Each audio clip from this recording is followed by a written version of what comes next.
it's a very common form of greeting, Shalom Aleichem. And for the people from abroad, I would like to say, Guten Abend, herzlich willkommen hier in Kapstadt. Und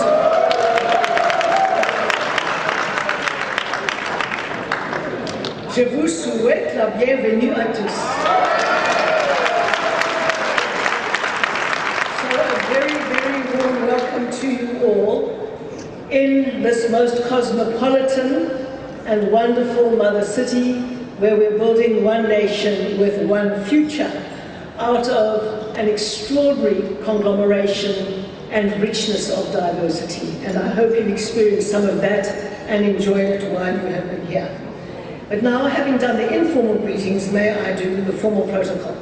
Mr. President of the International Dairy Federation, Richard Doyle and Mrs. Doyle, the incoming President, Mr. Jeremy Hill, he's apparently from New Zealand. I don't know where Mr. Hill is. I have been introduced him, but I hope Mrs. Hill is also here to enjoy herself.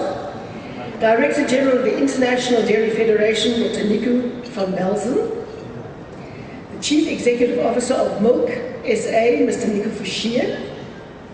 The President of the South African National Committee of the International Dairy Federation, who after all the preparations for this conference, I hope I can call my friend, Mr. Melt Loper. The wonderful thing about Melt is that his name, for any Germanic-speaking person here, has a delightful little irony. Because for the first couple of meetings I had with Melt, I thought his name was actually Melk, which was milk. Melk is milk in Afrikaans, and I thought it makes a lot of sense for the President of the South African National Committee of the International Dairy Federation to be called Melk. Until one day, he was really polite to me. He said, look, I hate to disabuse you of this notion, but my name's actually Melt. So Melt, I'm very sorry that you didn't have a K at the end of your name, but I enjoyed it while it lasted. And to all the visiting delegates from around the world, we've got a wonderful, wonderful saying in Cape Town, which you must take away with you. It's extraordinarily useful, and what you say is all protocols observed. Because it means that anyone who's upset at being left out knows they were covered by that little phrase. So all protocols observed.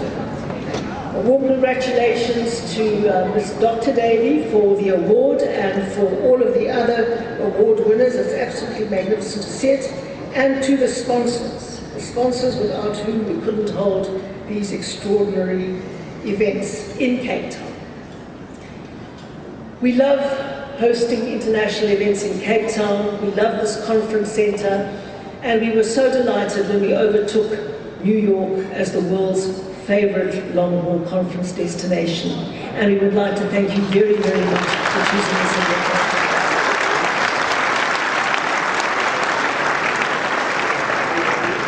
We especially love the spouses, be they men or be they women, because when they come, they have a time to actually enjoy the city and not have to sit in groups and conferences and plenaries the whole time, but they can go out and actually see what a magnificent place we live in, and then they persuade their spouses to come back on holiday, which is a very, very good thing, and we look forward to welcoming you all.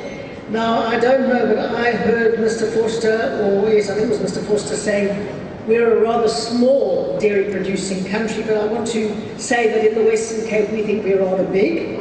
In fact, we're one of the 3 biggest dairy-producing regions, probably of the only 3 in South Africa: the Eastern Cape, KwaZulu-Natal, and the Western Cape.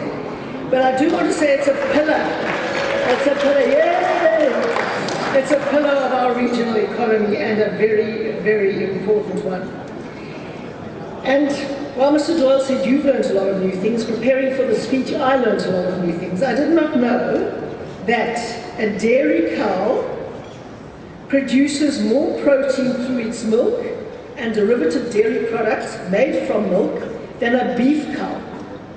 So in ecological terms, it is far more resource efficient to farm dairy. I didn't know that.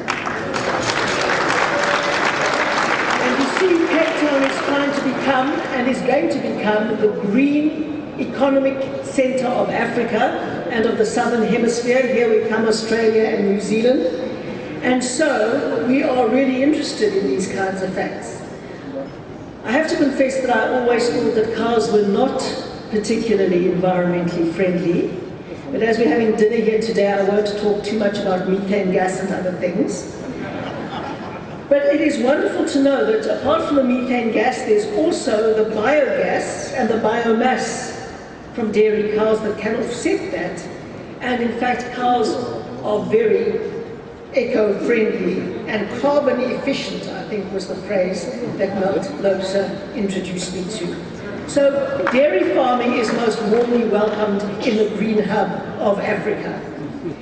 Let me also say that you will have seen some lovely weather here the last couple of days, but you will also see why we have what I always call as the world's oil wells of the green economy. We're not called the Cape of Storms for nothing, and now that we're harvesting wave energy, we really are on the cusp of something big. We have magnificent wind, as you will have experienced today, and somewhere in the Western Cape and in South Africa, it is sunny all year round. So with all of those advantages and with cows, we are really very, very well positioned. I was fascinated to hear from Mr. Forster from Clover because, of course, milk and dairy product beneficiation is crucial for building our industrial base. And interestingly enough, I heard tonight as well that dairy is an internet-enabled industry. So it's a very high-tech industry more and more, but equally, through beneficiation, we can create a manufacturing sector in many, many parts of the world, which creates jobs for semi-skilled and for skilled labor, which is what we in the developing world need more than anywhere else. And that's what I'd like to talk about very briefly tonight as I reach the end of my speech. We heard tonight from Mr. Forster about food security and getting food into Africa. And of course, we want the Western Cape to succeed because we want South Africa to succeed, and we want South Africa to succeed because we want Africa to succeed. And the wonderful thing is that the story of Africa is gaining momentum. 6 out of the world's 10 fastest growing economies are in Africa. And for you, it will be very interesting to know that 60% of the world's undeveloped, high potential agricultural land is in Africa. And that Africa is particularly conducive to dairy farming. And that creates huge opportunities. And I'm so delighted to read and to think about the role that agriculture and farming can play in the development of our continent. Because we are extraordinarily rich in minerals. We have every mineral on the planet, on this continent, and sometimes a very large percentage of the supply. But anyone who's read anything about natural resources and mineral wealth will understand what the famous academic Paul Collier meant when he said, the resource curse. Because the huge problem with minerals that are extracted from the ground and then exported to be beneficiated elsewhere is that they're extractive industries. They create a very small and very wealthy elite without the infrastructure to use that money and those resources for social development in general.